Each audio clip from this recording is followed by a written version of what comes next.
It may seem surprising to see men of the cloth brewing beer and making cheese, but these activities are in perfect harmony with the rules of monastic life in Trappist abbeys.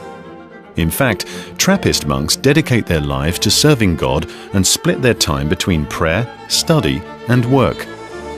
Among other things, they may produce their own beer and cheese because, as Trappist tradition dictates, the monks must live from their own work. Naturally, this tradition is perpetuated at Skourmont Abbey in Chimay.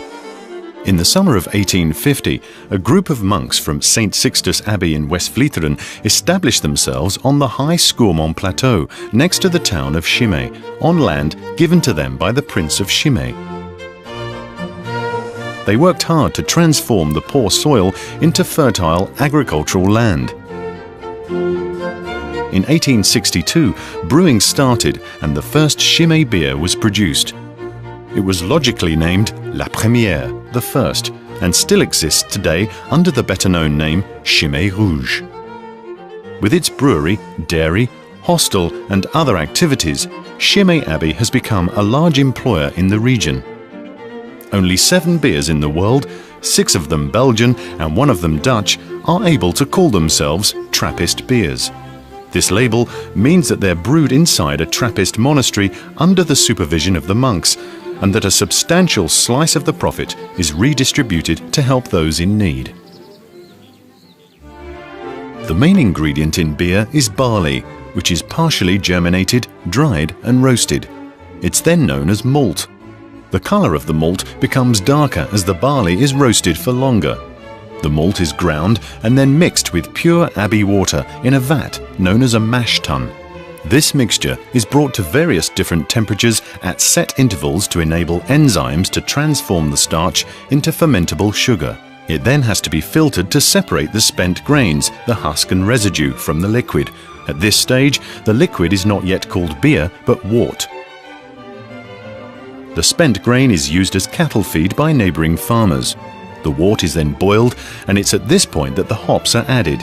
They are in fact added in 2 batches, the first at the beginning of the boiling process to add bitterness and the second at the end to bring out their subtle aromas. The wort is clarified in a centrifuge to get rid of solid residue, including the hops. It's then cooled before being put in the fermentation vats. Fermentation begins after yeast has been added to the wort. In 1948, Father Theodore developed the yeast that gives Chimay beers their particular flavour. Fermentation takes around 1 week in the abbey's vats, depending on the beer being brewed. During this stage, the yeast transforms the fermentable sugar into alcohol and carbon dioxide. It's at this point that we can start to think of the liquid as beer. It's then clarified, meaning that the excess yeast is separated by centrifuge. It can then start the maturation process in the storage tanks. Once fermentation is complete, the precious brew can definitely be called beer. After fermentation, it matures for 2 weeks in a storage vat at low temperature. It's then taken away on a tanker truck to the bottling plant at Belleux. However, just before leaving, sugar and fresh yeast are added to trigger a second fermentation that will take place in the bottle. Chimay can therefore be considered to be an authentic Trappist beer that has been created by master brewers at the Abbey for 150 years. With the exception of Chimay bottles sent for export, all empty bottles are processed by the brewery's logistics department, which naturally has its own trucks. They collect used bottles when they make deliveries and therefore never run empty. Once they arrive at Chimay, all empty bottles are carefully washed and filled up again. The first stage involves removing the crates from the pallets. This automated operation sorts each crate and each bottle so that they can slot back into the production line. However, human error does creep in, and other empty bottles therefore often find their way into Chimay crates. Only the original bottles, marked with the Skourmont Abbey's logo, are used for Chimay Trappist beers. The others are sent back to the correct brewery. Have you ever tried to wash a beer bottle? At Chimay, almost 40,000 bottles an hour are washed and refilled. A powerful washer cleans and disinfects the empty bottles. New bottles pass through a rinser in order to save water and energy. In the last stage before filling, each bottle is scanned to detect the slightest little flaw and automatically get rid of any defective bottles. So there you have it. The bottles are now ready to go into the bottler to receive their beer. The big moment has finally arrived. It's time for Chimay Trappist beer to be bottled. Filling operates around a continuous circuit. The beer flows into the bottle, which is immediately stoppered, and it remains safely in there until it's tasted. This cutting-edge equipment enables Chimay Brewery to preserve the many qualities of its beers. Labeling comes next and ensures that each bottle, as well as its contents and destination, is identified. The bottles now just have to be crated to facilitate transport and sales.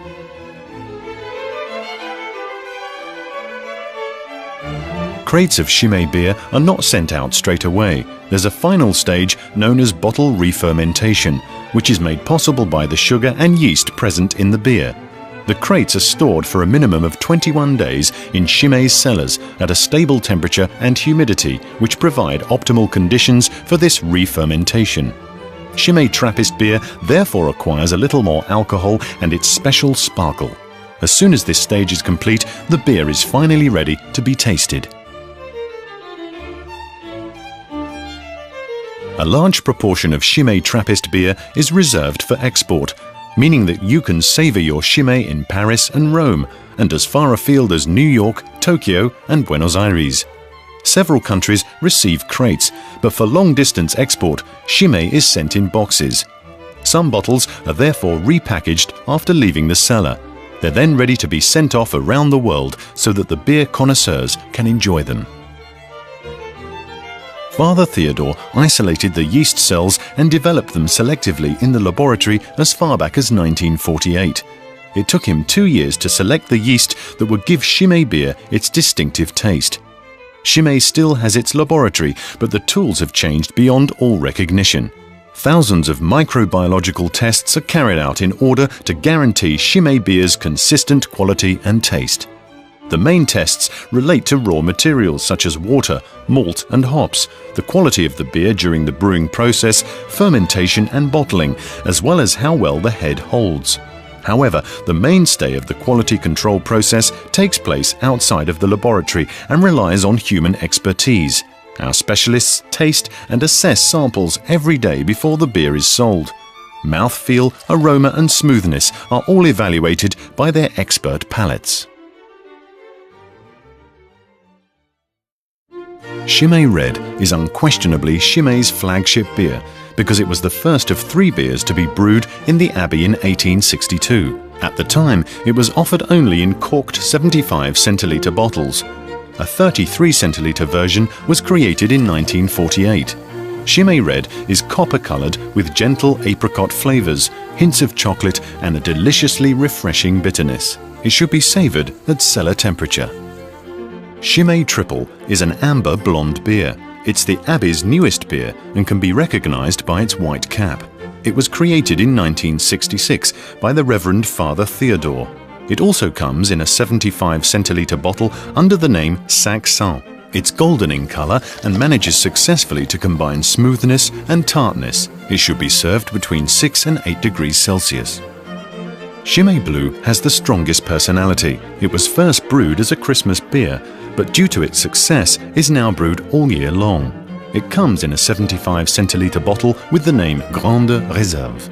Chimay Blue is a distinctive brown beer with a particularly lovely aroma of fresh yeast, the taste of caramel with a trace of bitterness. It should be savoured after several years in the cellar. If a bar serves Chimay Triple on draft, it's a sacred place. This highly refreshing beer is unique. Just like its bottled version, it's neither filtered nor pasteurized and re-ferments in 20-litre barrels for 3 weeks.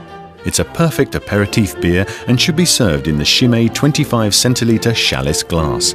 It will delight even the most discerning of beer drinkers.